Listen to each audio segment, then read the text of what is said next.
Mr. Speaker, sir, some of us who have the privilege of being in this house for the last 50 years have gone through 50 budgets.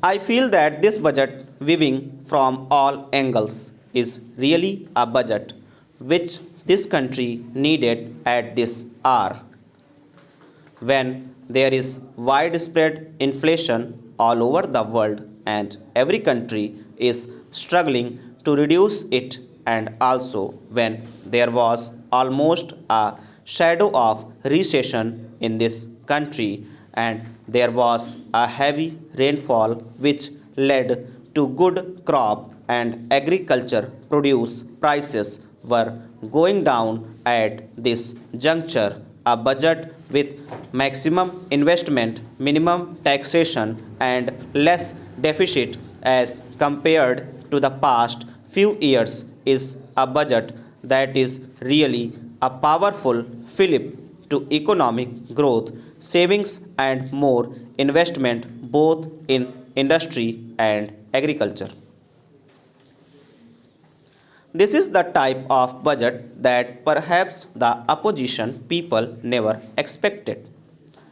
There is some criticism and here and there about taxation and excise duties.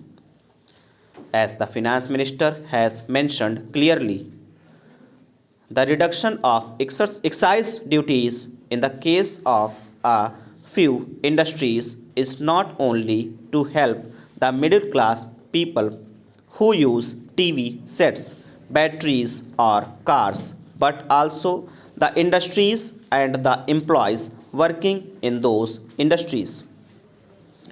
If there had been a layoff in Hindustan Motors, for example, the honorable member would have been the first to organize labor and come to the finance minister to take measures to have them taken back in the factory.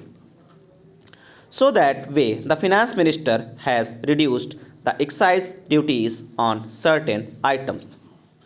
It benefits not only the class of people who use those products, it also helps to keep those industries manufacturing those items avoid layoffs. There are hundreds of thousands of industries units in this country making these things. As regards the reduction in income tax and wealth tax, it is said that it stimulates disclosures of more hidden wealth. I am sure the finance minister would succeed, and then we shall certainly compliment him. More than anything else, the largest investment this year in the plan is judiciously distributed on priority subject. The maximum amount has perhaps gone to priority subjects like agriculture, irrigation, and power. Even such subjects like social welfare, which were starved for the last 3 years, are not neglected. In this judicious distribution of the budgetary allocations regarding investment in the plan, the government has done well. One fact which I want to bring to the notice of the Honorable Minister is the pitiable condition of the farmers today, the agriculturists who are the backbone of this country, who still form 70% of the population and who produce 50% of the national wealth. Whenever the authorities wanted to hold the price line, the victims have always been the farmers. If the price line is horizontal or vertical, you could hold it, but it has always been a curved line. So the victims have always been the farmers. In the emergency situation, rains also started. There were unexpected heavy rains all over the country. I have been associated with agriculture since the last 25 years as deputy minister here and later as a minister in my state. I have never seen a good year as far as rainfall is concerned as last year. It was a year which might not repeat itself. There was no scarcity of rain at all in any part of India. It was only excess rain here and there which has spoiled the crops because the floods everywhere of all the experienced people in agriculture. The finance minister has got a very good background in agriculture. When he was in charge of food and agriculture ministry, he had introduced the hybrid seeds and he gave a fillip to the use of technological know-how in the agriculture.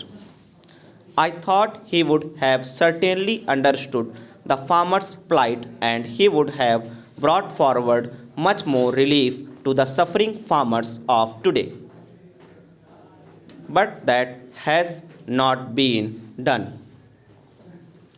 In the agriculture line, out of a cycle of 5 years, it is said 1 year will be good, 1 year will be bad, 1 year will be neither good nor bad, and 2 years are indifferent.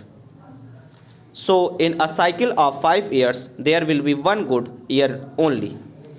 When the farmer gets good crops during that period of 1 year, he suffers. What are the prices of cotton, oilseeds, food grains, etc. today? Those were the years when the prices of these agricultural commodities had increased more than 100%.